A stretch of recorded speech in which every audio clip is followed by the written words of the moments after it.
Quem achou, diga: eu vou morar no céu.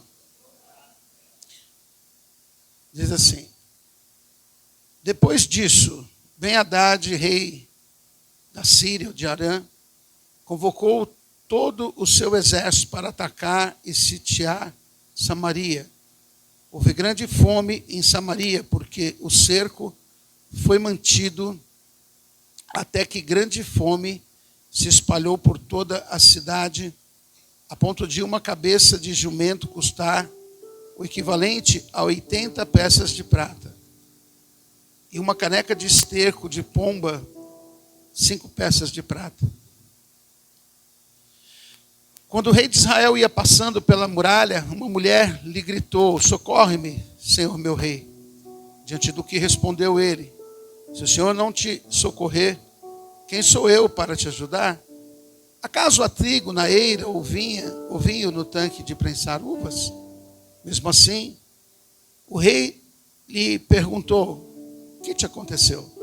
E ela explicou: esta mulher disse: entrega teu filho para que o comamos hoje, que amanhã comeremos o meu filho. Então cozinhamos o meu filho e o comemos. No dia seguinte eu lhe disse: agora pois dá o teu filho para que o comamos. Mas ela escondeu o filho dela. Assim que o rei ouviu o que aquela mulher disse, rasgou as vestes enquanto caminhava pelo muro. E o povo viu que o rei vestia pano de saco por baixo, sobre a pele.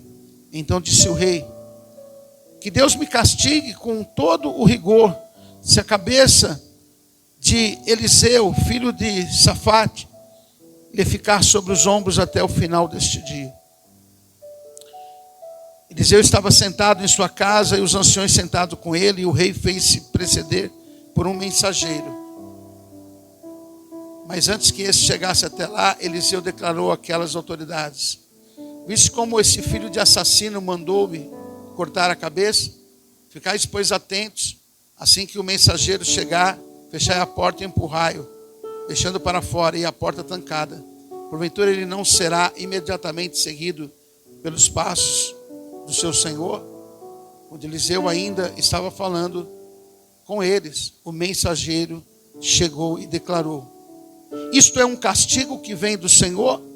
Que razão teria eu ainda para ter esperança no Senhor? Eu vou repetir: isto é um castigo que vem do Senhor? Que razão teria ainda para ter esperança no Senhor? Capítulo número 7. Capítulo número 7. Rodrigo, fecha essa parte da esquerda da porta. Capítulo número 7. Eliseu vai profetizar. Escuta a palavra do Senhor. Assim diz o Senhor: amanhã, por essas horas, na entrada de Samaria, tanto uma medida de farinha como 2 medidas de cevada serão vendidas por 1 peça de prata. O escudeiro em cujo braço o rei se apoiava respondeu ao homem de Deus: ainda que o Senhor mandasse abrir as comportas do céu, será que essa profecia poderia se tornar realidade? Entretanto, Eliseu advertiu: tu verás com teus próprios olhos, contudo, dessa fartura não comerás. Amém? Irmãos, é um cenário de guerra. Eu ia pregar essa palavra na sexta-feira. E comigo às vezes acontece isso, quando de sexta, que eu acabo não pregando e vai para o domingo, às vezes o Senhor vem com uma outra palavra e fala no meu coração, e eu prego aquela palavra que o Senhor colocou no meu coração. E hoje mesmo, com muito ruim do joelho, tudo, eu falei: eu preciso andar um pouco, eu preciso ter alguma atitude para melhorar os sintomas que eu estou tendo, as coisas que eu estou tendo. E eu falei, vou começar devagarzinho. Fala para o teu irmão, começa devagarzinho. Fala para ele assim, só não para. Fala para ele assim, volta a andar, mesmo que for devagar. E aí, irmãos, eu caminhando, para quem conhece lá onde eu moro, tem no meio das pistas assim, um lugar muito bom para você caminhar. Tem 1 quilômetro que vai e 1 que vem assim embaixo das árvores. E ali eu começando a caminhar, o Espírito Santo, eu comecei a orar caminhando, já tinha orado, comecei a orar caminhando, e o Espírito Santo me visitou, irmãos. E do nada, começou a me lembrar das guerras que estão tendo no continente europeu. Lá na faixa de Gaza, alguém que já deve ter visto as pessoas se matando ali praticamente por conta de comida. Os aviões, quando passam, manda de paraquedas aquelas alimentações, o povo sai correndo. Com certeza um acaba agredindo o outro para pegar.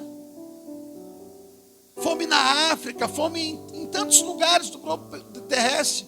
E eu estava caminhando ali e pensando, o que eu vou comer?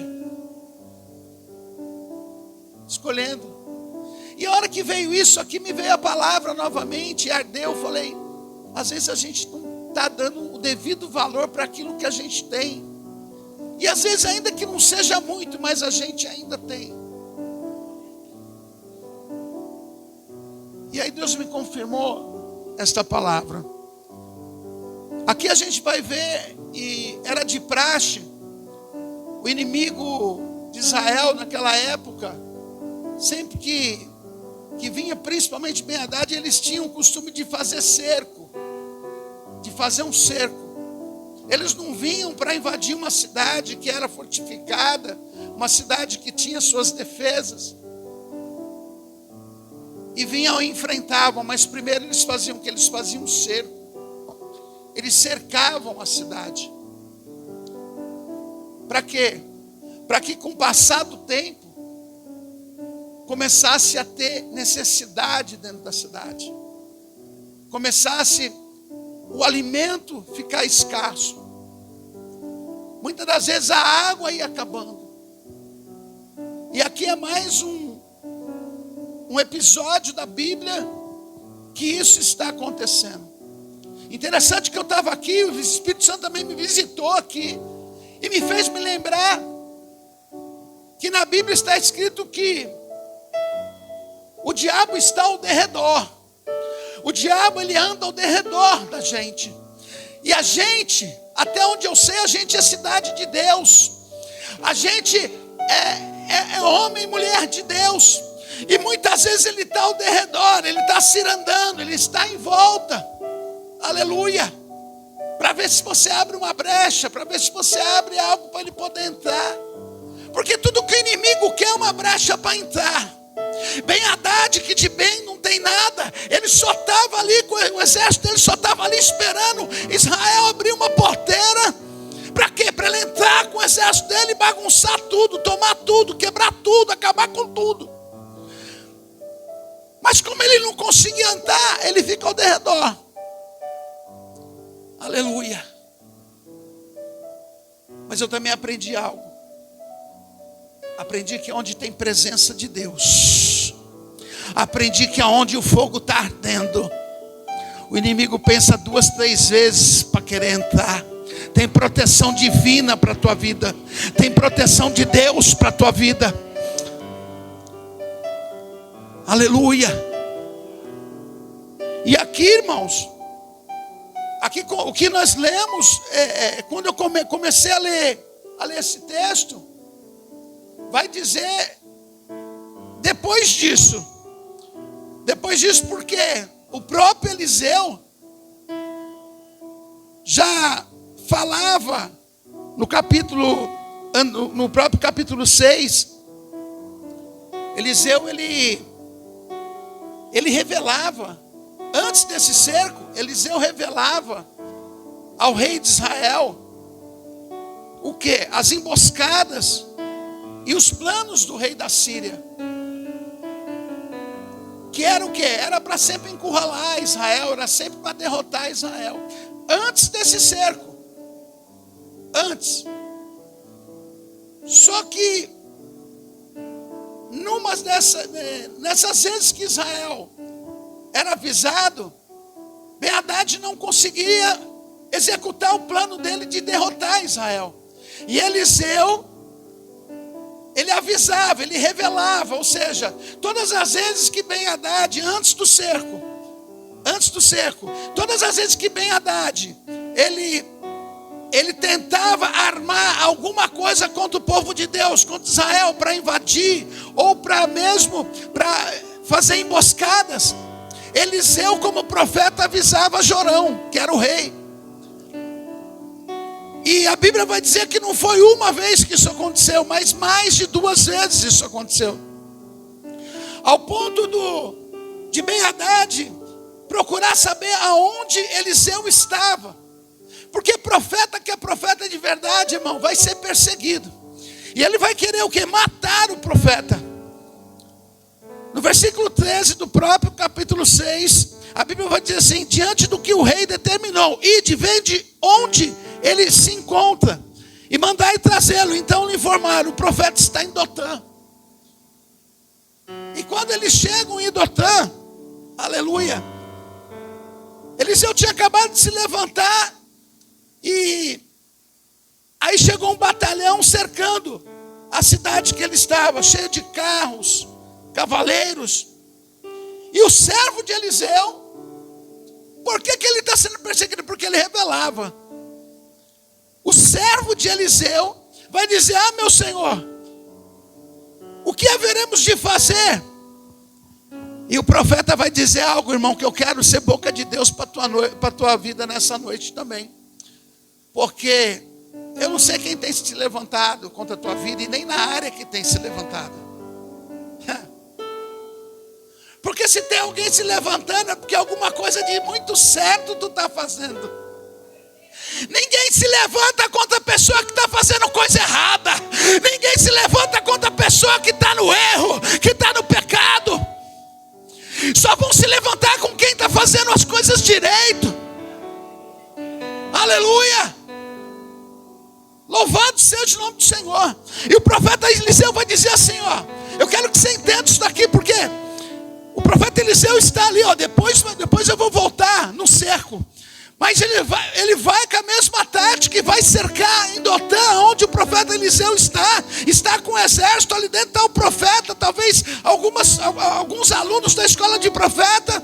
O servo dele vai dizer: olha, tem um exército aí fora, nós vamos morrer, está tudo acabado, o que nós vamos fazer? Quem está entendendo o que eu estou falando, dá um glória a Deus.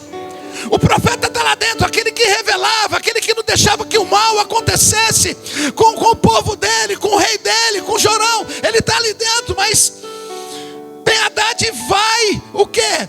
Vai querer pegar Eliseu. E quem está com Eliseu, o servo, vai dizer: está morrendo de medo. E assim são tantos de nós, quando o inimigo quer se levantar contra a nossa vida. Quando o inimigo acaba usando alguém, para quê? Para fazer injustiça com você. Quando o inimigo quer usar alguém para te tratar mal.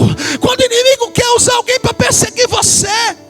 E muitas das vezes nós ficamos desesperados. Mas eu tenho uma palavra para você nesta noite.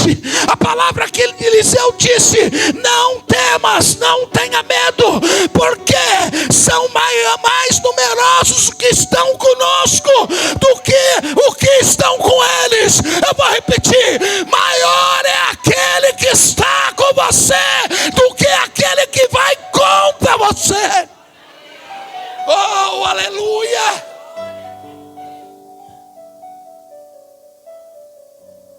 Por isso que eu disse: o inimigo fica ao derredor mesmo. Mas por um caminho ele vem. Eu nunca vou cansar de pregar isso, porque na minha vida tem sido assim. Por um caminho sempre ele insiste em ver, mas toda vez que ele vem, Deus prepara 7 para ele bater em retirada, e o nome do meu Senhor ser glorificado. Não temas. alguém esses dias, eu falei, pô, se a gente morrer de medo, a gente não sai mais de casa. Se a gente tiver medo, a gente não faz mais nada. E é bíblico, a Bíblia diz: o mundo jaz no maligno, mas eu não pertenço. Você não pertence, a tua família não pertence, o teu filho não pertence, o teu esposo não pertence. Não pertence a esse mundo, mas você e eu pertencemos a um reino, ao reino de Deus. Começa a profetizar na tua casa. Começa a profetizar na vida do teu filho, do teu esposo. Você faz parte do reino. Você está no reino comigo. Pastor, mas não está. Mas em nome de Jesus vai ter libertação naquela casa. Em nome de Jesus. Eu não sei como Deus vai fazer, da forma que vai fazer, mas eu creio nisso. Oh, aleluia.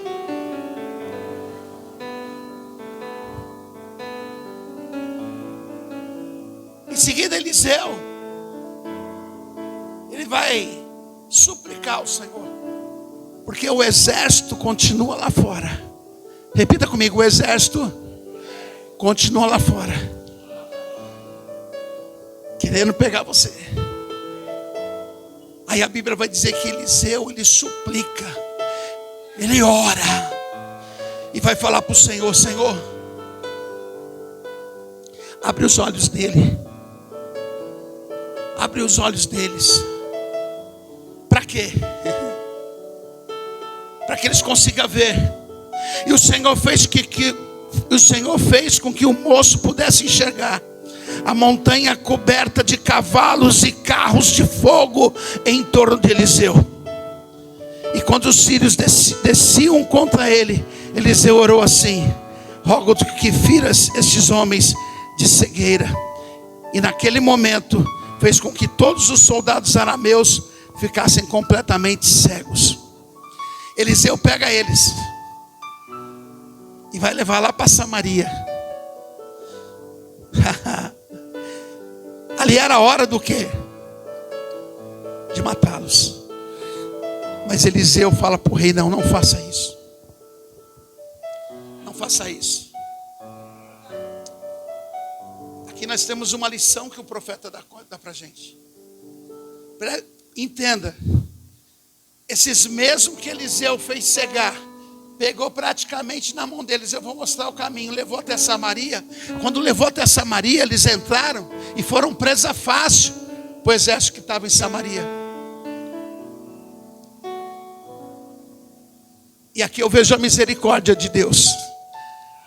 Aqui eu vejo o amor de Jesus aqui. Porque aqui nós estamos no Velho Testamento, é olho por olho, dente por dente. Sim ou não? Mas você vê a misericórdia de Deus sobre aquele exército.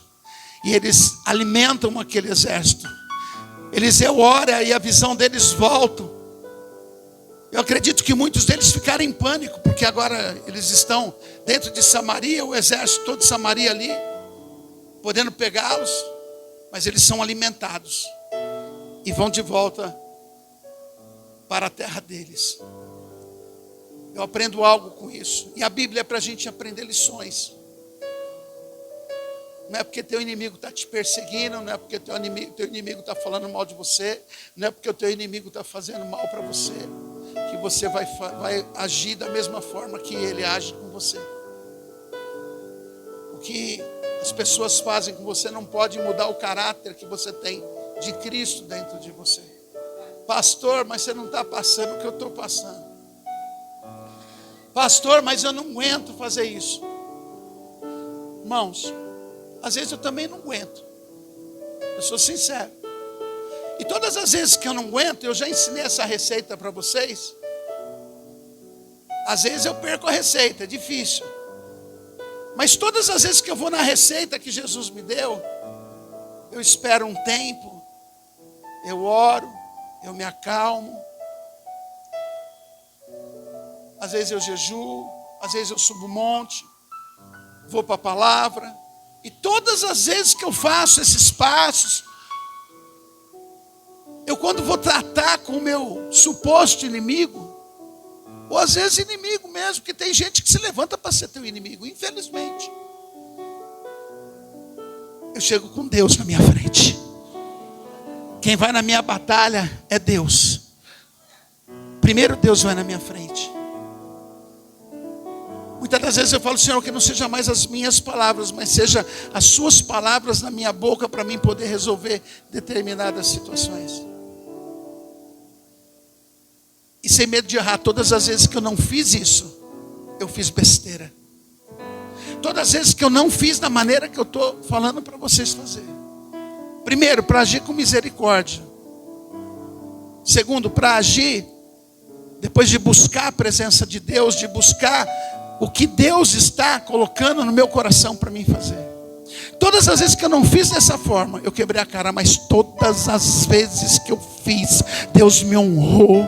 Deus honrou essa igreja, Deus honrou meus negócios, Deus honrou minha família, Deus honrou todos vocês, irmãos. Oh, aleluia.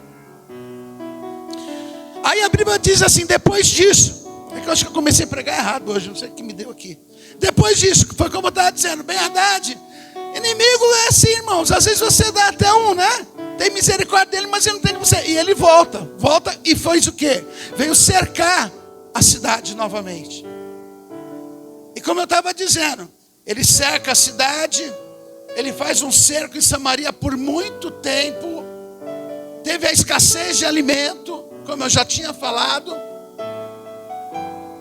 E quando a gente lê o texto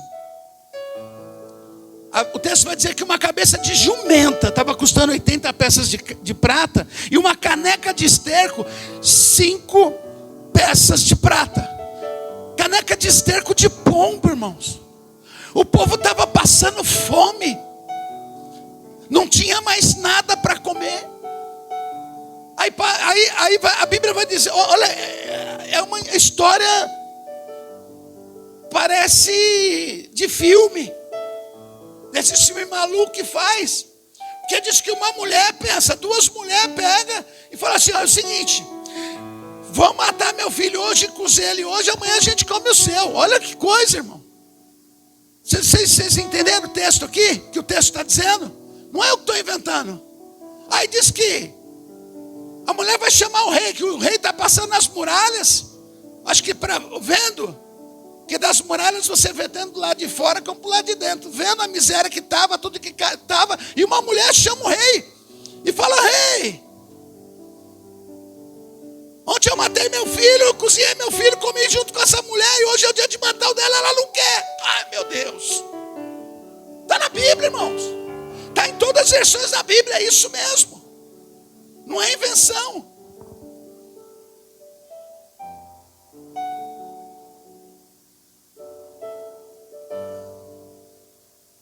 Parece uma brincadeira isso. Para vocês verem o tamanho da fome, a situação que estava. O rei ouviu o que a mulher disse, rasgou as vestes. O povo viu que o rei estava com um pano de saco por baixo, sobre a pele. E aí ele vai pedir a cabeça de Eliseu. Aqui, irmãos, nós acabamos de passar por algo que a Bíblia fala sobre canibalismo. Isso tem nome. É o ato de comer ser humano, chama-se canibalismo.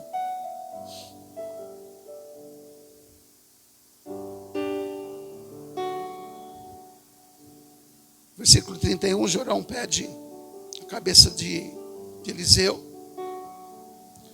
Só que Eliseu, irmãos, ele tinha chegado num nível de comunhão com o Espírito de Deus que ele podia perceber o poder que havia na realidade invisível das hostes do céu ao seu redor, que eram muito superiores às que estavam ali, com realidade visível.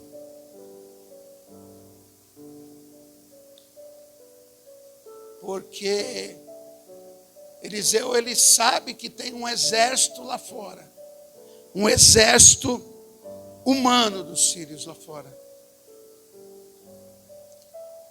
E mesmo numa situação com o exército já cercando a cidade por muito tempo, eu não sei quanto tempo, mas o tempo suficiente para criar um cenário de caos, um cenário devastador em Samaria. Eliseu, ele vai profetizar a abundância de alimentos. Eliseu vai profetizar a bênção. A Bíblia diz que Deus faz infinitamente mais. E ele profetiza isso, mas Deus ainda também vai acabar com o cerco que havia em Samaria. O problema é que quando tem uma profecia, quando tem algo verdadeiramente de Deus, e quando a gente está numa situação dessa, a dúvida versus realidade vem contra nós, vem na nossa mente. Sabe aqueles momentos da tua vida que você está assim, você não sabe o que fazer? Quem já passou por isso, dá um glória. Sabe aqueles momentos da tua vida que você fica igual aquele povo que estava lá em Pinharote, que de um lado vinha os soldados, os cavalos e cavaleiros, morro, deserto, eles não tinham condição de sair, o mar, eles não tinham condição de sair dali, você se sente encurralado. Sabe aquele momento que você fala, olha, não vai dar. Eliseu, se tivesse olhado por esta ótica, ele olharia o cenário, e Deus está falando com alguém aqui agora. Ele olharia o cenário, ele lá na frente sabia que os sírios estavam lá, que o exército de Ben-Hadad estava lá, todo equipado, com munição, se alimentando bem.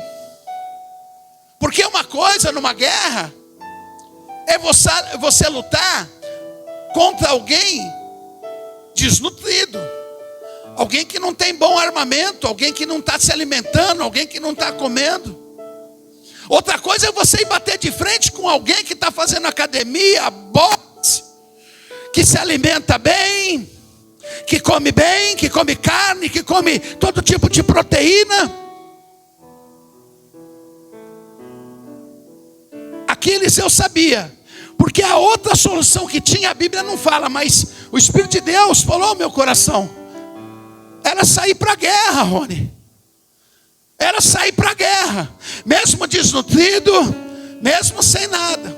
Mas talvez a fé desse povo estava tão fraca. Mas lá tinha um profeta. Lá tinha um profeta. Que eles não tiveram coragem para sair. Por quê? Porque a bem da verdade, ou era morrer no cerco, ou morrer na guerra. Deus é maravilhoso. Sabe qual que é o problema quando vem uma profecia para a nossa vida que a gente sabe que é de Deus? É que por incrível que pareça, sabe quando você fala, olha, eu vou acreditar nisso porque eu sei que Deus é comigo. Quem já passou por isso? Só que às vezes chega um enviado para criar dúvida, porque ele vai jogar a realidade para você. Ele vai jogar a realidade. Então um oficial cético questionou a possibilidade daquela abundância. E ainda vai dizer, ainda que as janelas do Senhor do céu se abrissem, seria impossível. Ele disse, seria possível, ele está questionando. E quando ele está questionando, ele não está questionando mais a Eliseu, mas o poder de Deus. O poder de Deus. Nunca questione o poder de Deus. Nunca questione o que Deus pode fazer. Essa igreja saiu do mês de julho com uma das maiores vitórias desse ano e começou agora agosto já com vitória, com batismo. Quantas foram as lutas desse ano, quantas foram as batalhas, mas o mês 7 veio para quê? Para impulsionar essa igreja. Para quê? Para fazer a obra, para buscar vidas, para se animar. Quem estava desanimado, eu creio que se animou. Quanta coisa Deus fez aqui, está fazendo e vai fazer ainda mais. Porque se a gente estivesse olhando para o cenário, como que pode 3, 4 meses, nem o dinheiro do aluguel entrava, e fazer tudo o que a gente fez? Se isso não for Deus, eu não sei mais o que é Deus. Da mesma forma, Eliseu, se olhasse para o natural, ele jamais profetizaria o que ele profetizou.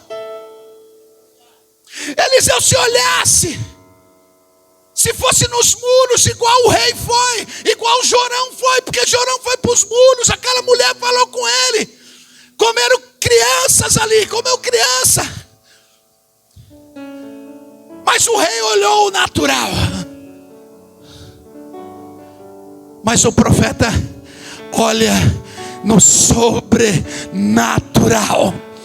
Deus me trouxe aqui nesta noite também para profetizar o sobrenatural sobre a tua vida, profetizar o sobrenatural sobre os teus negócios, profetizar o sobrenatural sobre a sua saúde, profetizar o sobrenatural sobre os teus relacionamentos, profetizar o sobrenatural sobre tudo que diz respeito à tua vida. O sobrenatural de Deus vai acontecer.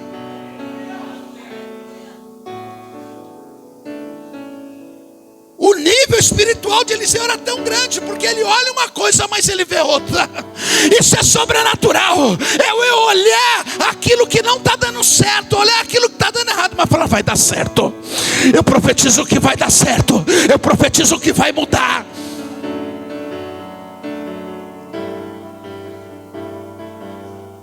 Acho que tem um louvor que é assim: de fé em fé, de glória em glória. Quem sabe? Ninguém sabe, só eu.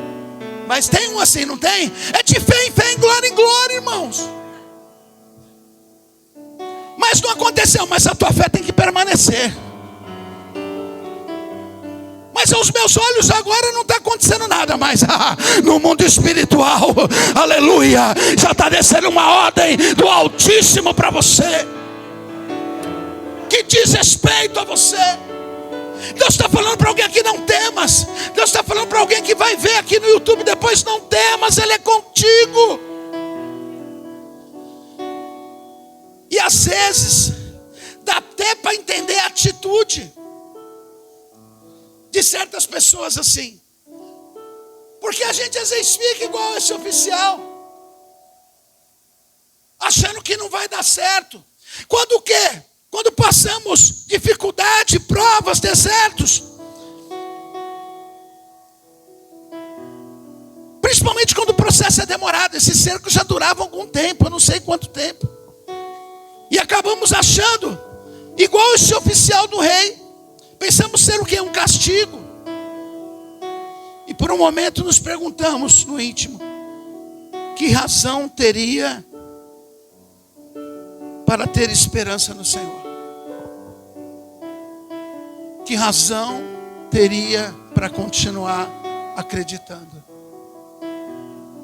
Que razão eu teria para acreditar que Deus pode fazer algo por mim? Aí a gente vai de Bíblia.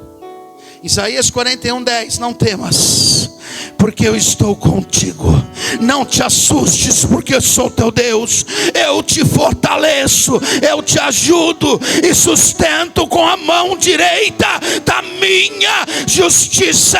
Josué capítulo 1, versículo 9. Ora, não te ordenei eu ser forte e corajoso? Não temas, não te apavores, porque o Senhor teu Deus está contigo por onde quer que andes.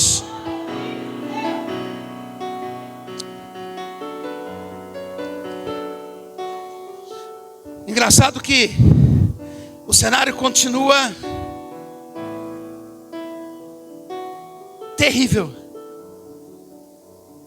Eliseu profetiza, mas não aconteceu nada. Capítulo 7, que a gente leu um pedacinho, ele é muito rápido. Do 7 para o 8, ele é no mesmo dia. Tem versículos do 6 para o 7. Do 6 para o 7 demora um pouco. Mas do 7, aliás, do 5 para o 6 demora um pouco. Mas do 7 é rápido. Ele profetiza. Aí Deus, Ele vai usar quem Ele quer. Fala assim: Deus usa quem Ele quer. Deus vai usar 4 leprosos. 1 Coríntios capítulo 1, versículo 27 a 29 diz: mas Deus escolheu as coisas loucas do mundo para envergonhar os sábios, e escolheu as coisas fracas do mundo para envergonhar as fortes. Versículo 28, Ele escolheu as coisas insignificantes do mundo, as desprezadas e as que nada são, para reduzir a nada as que são, para que ninguém se vanglorie diante dele. Eu quero lembrar que esses 4 leprosos não estavam do lado de dentro de Samaria, mas eles estavam do lado de fora.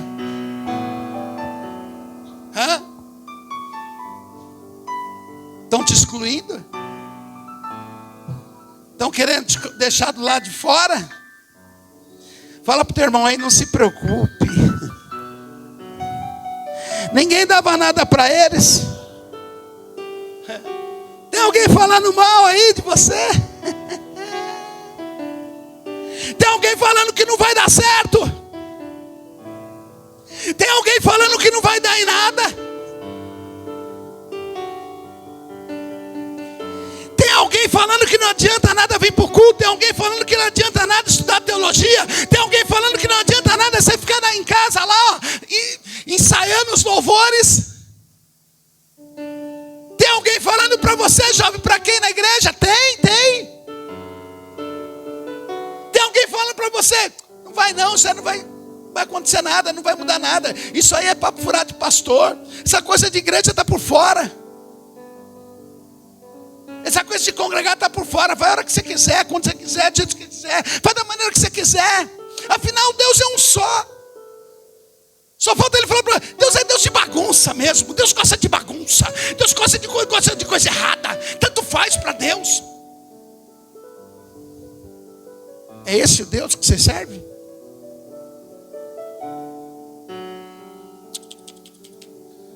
Não é esse o Deus que eu sirvo. O Deus que eu sirvo, Ele continua usando as coisas loucas desse mundo.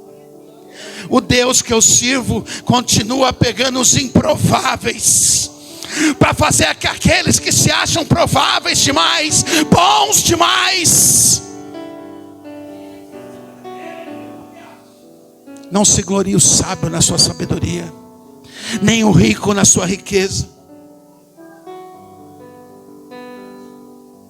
nem o forte na sua força, mas aquele que se gloriar, glorie-se nisso, em me conhecer e dizer que eu sou o Senhor. Oh, Rabacandarábia. Oh, aleluia.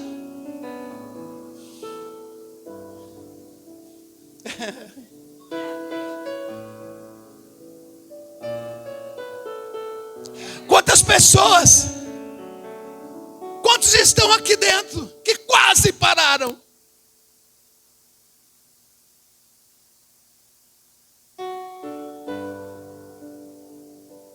Eu lembro de mim, lembro da pastora Gisele.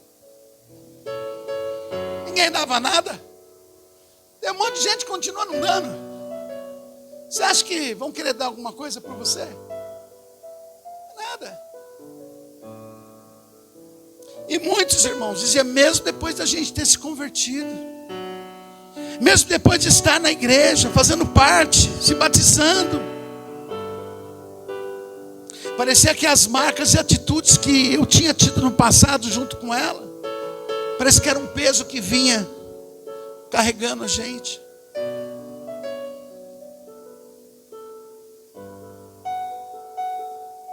Parece que aquelas marcas insistiam em não sair de mim. Isso quase fez eu parar e voltar para trás.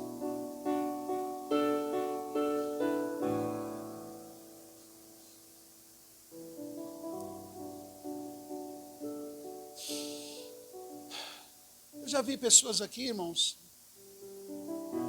que já reclamaram por conta de oportunidade, uma coisa ou outra. Aconteceu.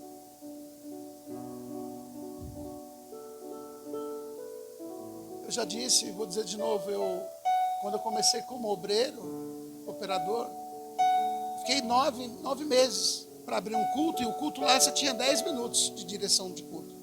Não é igual aqui que você tem meia hora.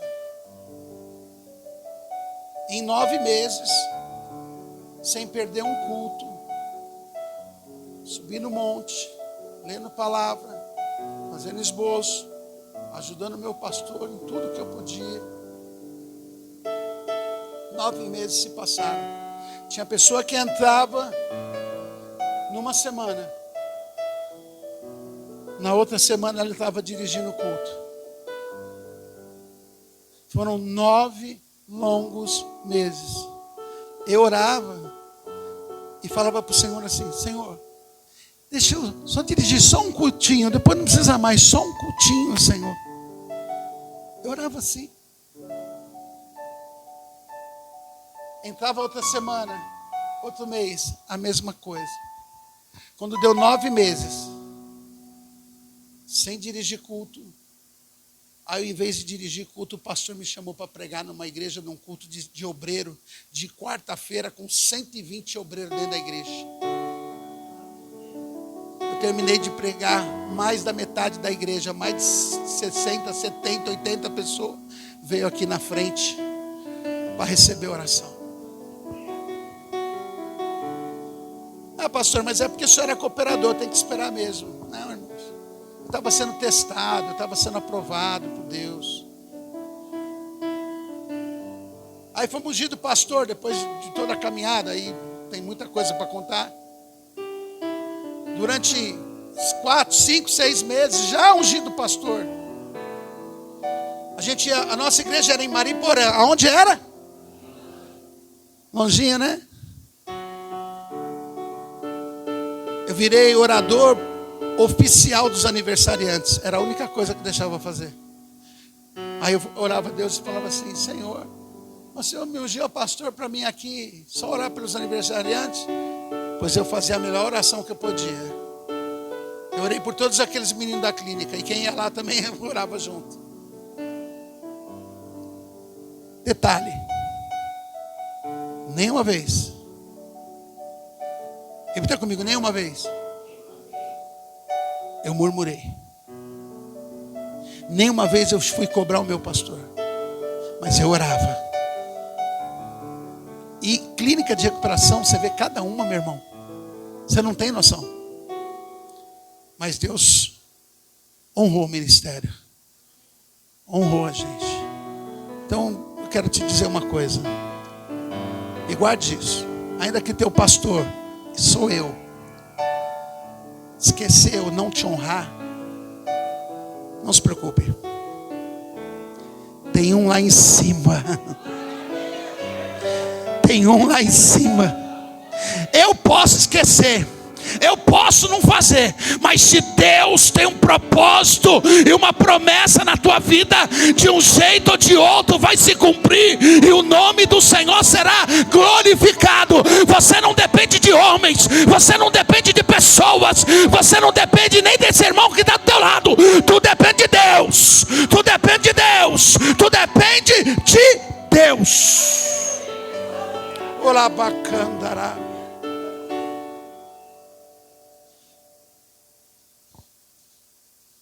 Sabe o que faz você parar?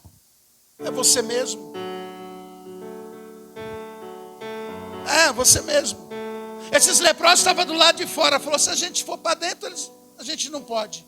Também não tem comida, estão passando fome. Se a gente for ficar aqui, a gente vai morrer. Ah, então vamos lá onde está o exército lá, ou eles matam a gente, ou nós morremos do mesmo jeito. Tem momentos que você tem que ter atitude, meu irmão. E a Bíblia vai dizer que eles vão, irmão. Eles vão. Só que Deus já tinha no versículo 6 preparado uma visão para aquele exército que estava lá. Aleluia. Pensar que era um exército que estava lá do lado, vindo contra eles. E a Bíblia vai dizer que eles abandonam, irmãos. Pensa, de um lado está Samaria passando fome, do lado lá de fora está o quê? Tem um exército preparado, cheio de comida, cheio de armas, cheio de cavalos, cheio de tudo. E eles dão no pé, eles vão embora, eles se assustam. Aleluia. Bendito é o nome do Senhor. Versículo 6: pois o Senhor tinha feito os arameus ouvirem o ruído de um grande exército com cavalos e carros de guerra, de modo que comentaram com os outros: o rei de Israel deve ter contratado os reis de Hititas e dos egípcios para marcharem contra nós. Sendo assim, a fim de salvarem as próprias vidas, os sírios fugiram ao anoitecer, abandonando todos os seus pertences, tendas, cavalos, jumentos, e deixando o acampamento como estava. Aí chegam os leprosos. Começa a entrar. Quem está entendendo, Dom Glória? Começa a entrar. Não vê ninguém. Vê a primeira tenda que eu acho que eles viram. Vamos ver se tem alguém lá dentro. Deve estar escondido. Quando eles abrem a tenda, cheio de mantimento, cheio de comida, cheio de bênção. Ai, irmão.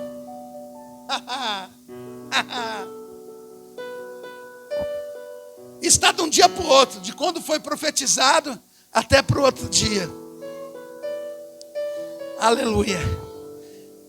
E eles se fartam, comem. Só que acho que eles olham um para o outro e a gente não pode guardar isso aqui só para nós. Vamos voltar para Samaria para dar notícia das boas novas. Deus pegou os improváveis para trazer as boas novas. Deus pegou eu, ex-traficante de droga, ex-bebum, pingus, tudo que não prestava, para ser o quê? Aleluia, atalaia, para ser pregador da palavra, para pregar as boas novas, para ajudar aqueles que precisam.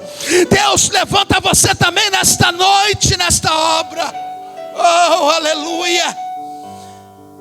Aí imagina eles voltando. Quando alguém olha do muro, a Bíblia não diz, mas eu fico imaginando, e os leprosos estão vindo, porque eles não podiam entrar. Deus está falando com alguém aqui: lugar que você não podia entrar, lugar onde você foi envergonhado, lugar onde você foi quase que enxotado, tu vai voltar lá, e o nome do Senhor vai ser glorificado. Aleluia. Deus vai te dar uma palavra tão boa que a hora que você falar, eles não vão aguentar. Porque eu acredito que para eles entrarem, eles começaram a falar. Aí o povo foi lá ver se era verdade. Mandaram umas pessoas para, né? Então Deus, irmão, no versículo 6 e 7, quando Deus ele dá essa visão para o exército da Síria, e eu estava ali, e Deus falou comigo: o Senhor fez. Quem fez a profecia de Eliseu virar realidade foi o Senhor. Então repita comigo: o Senhor fez. Repita comigo: o Senhor faz. E Ele faz infinitamente mais, irmãos. Por quê?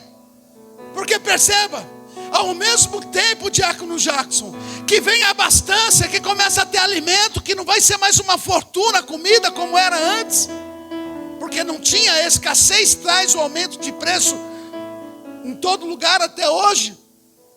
O exército que fazia o cerco vai embora, o cerco se acaba. Aleluia. E eu quero entrar no espiritual aqui também, para poder estar encerrando essa mensagem. Porque aqui, além da abastança chegar, o inimigo bateu em retirada. Eu vou repetir: além da abastança chegar,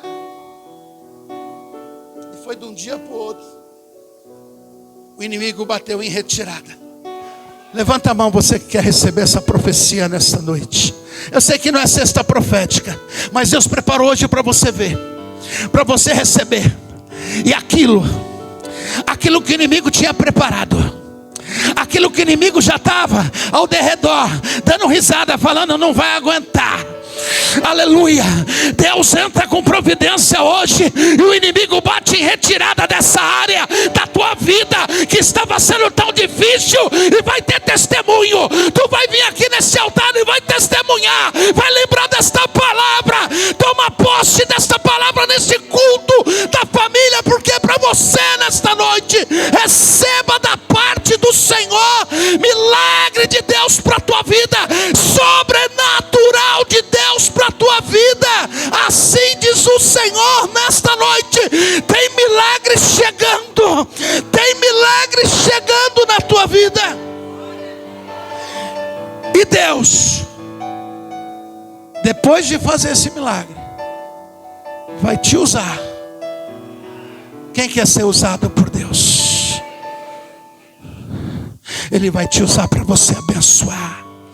Ele vai te usar para você ser canal de bênção. Coisa boa é ser canal de bênção. Coisa boa. Irmãos, se eu como pastor, como homem, quando eu vejo pessoas dessa igreja, pessoas de fora, sendo canal de bênção para as coisas de Deus, para a obra de Deus, para as vidas. Ô irmão, eu vou contar, não ia contar, vou contar. Eu estava pensando aqui, Senhor, eu preciso... Deus tinha me colocado no coração de abençoar uma família com uma cesta básica, e eu esqueci de completar. Semana que vem vai ser ceia, amém? E eu esqueci de completar, na correria eu esqueci. Pois eu cheguei aqui na igreja hoje, a primeira notícia que eu tive, qual foi? Pastor, uma irmã trouxe uma cesta básica.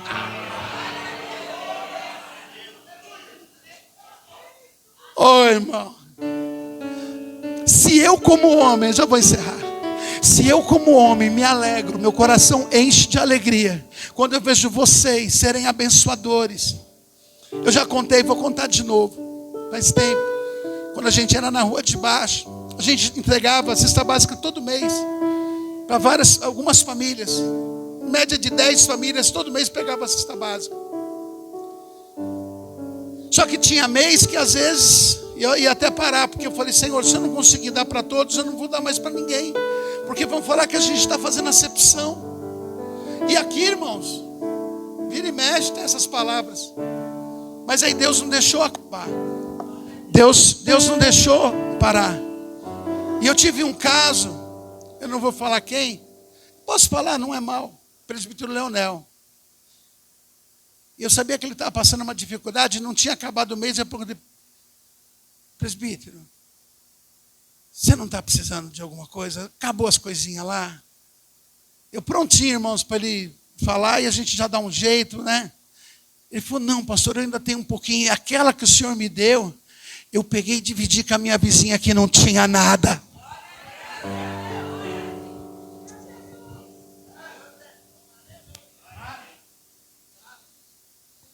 Aí Deus falou no meu coração, sabe o que Deus falou no meu coração? Quem quer receber, fala: eu quero. Deus falou no meu coração assim: você está ensinando certo, continua. Mas se eu que como arroz e feijão igual você gosta de ser, eu fico assim, meu coração quase pula para fora de alegria. Pensa, papai do céu, como que fica quando vê a gente ser canal de bênção para vidas. Pensa Deus como que ele fica. Ele fala: meu filho está fazendo certo.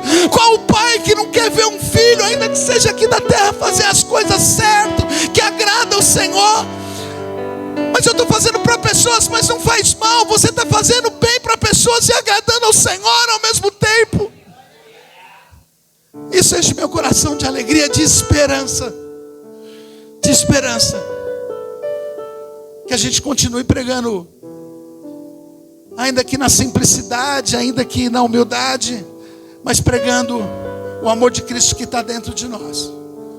Para que esse fogo, o fogo que foi pregado ontem, Levítico capítulo 6, o fogo jamais se apagará. Só quem tem fogo pode ser canal de bênção. Sem fogo, tu não vai ser canal de bênção. Mas quando o fogo, você tem que estar queimando. Tem que estar queimando, e aqui dentro, não do lado de fora.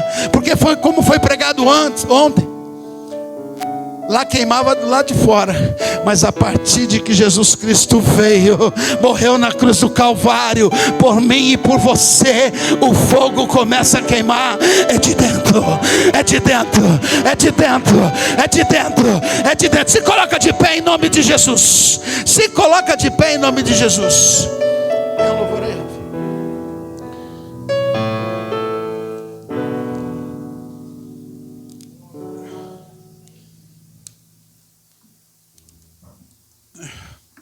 Irmãos, você que recebeu essa palavra, só para constar, a profecia de Eliseu se cumpriu toda. Aquele que desacreditou, Eliseu falou que não ia ver. Não ia ver. Aliás, ia ver, mas não ia comer. Ia ver, mas não ia comer. Não ia ter para ele. E ele foi atropelado pela multidão. Então creia, cuidado para a multidão não te atropelar. Creia nas palavras de Deus que saem desse altar.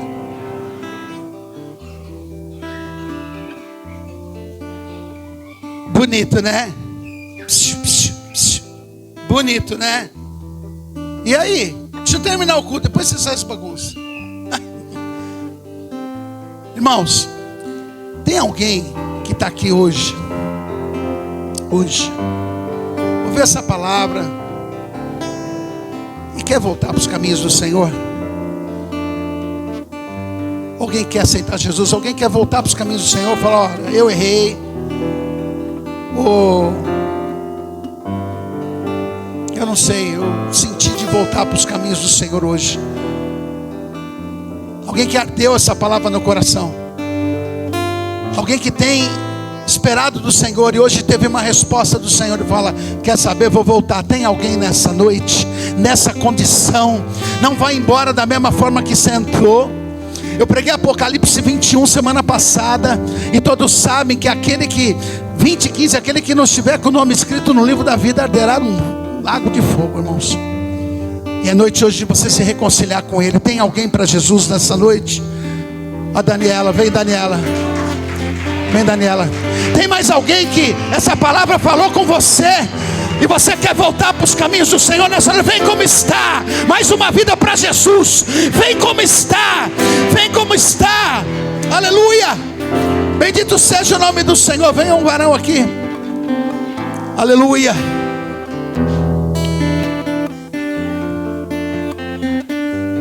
Deus é um Deus que Ele coloca as coisas em ordem. Deus é um Deus que Ele sabe todas as coisas. Deus é um Deus que sonda e conhece o coração. E só você e Deus sabe do teu coração.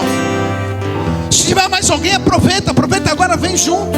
É o terceiro domingo consecutivo que tem vidas no altar, para a glória de Deus. A glória é dele, o louvor é dele, a majestade é dele, tudo é por ele, para ele são todas as coisas. Ora bacandaraia sou, ora bacandaraia surianda.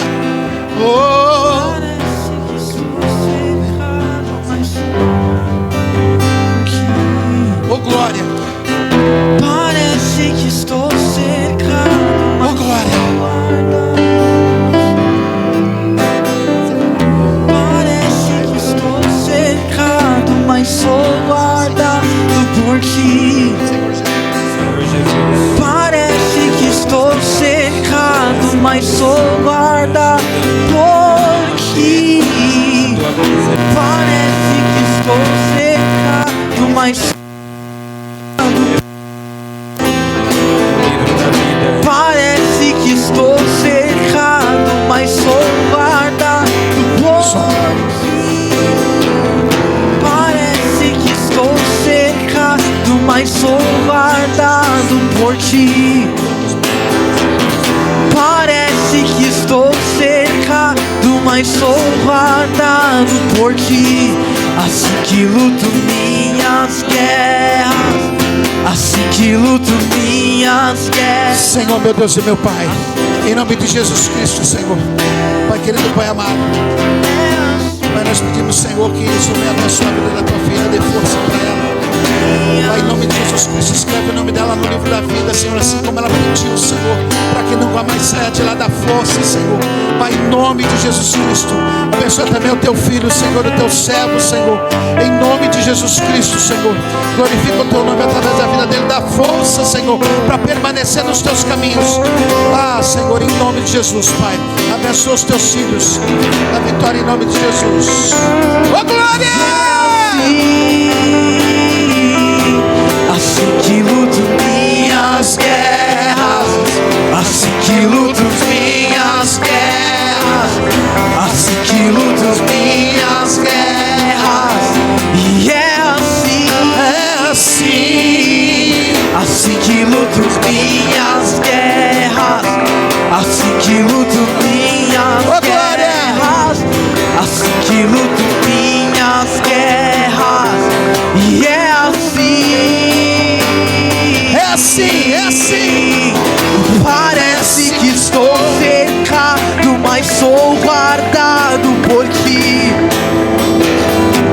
Parece que estou cercado, mas sou guardado por ti. Parece que estou cercado, mas sou guardado por ti. Parece que estou cercado, mas sou guardado por ti.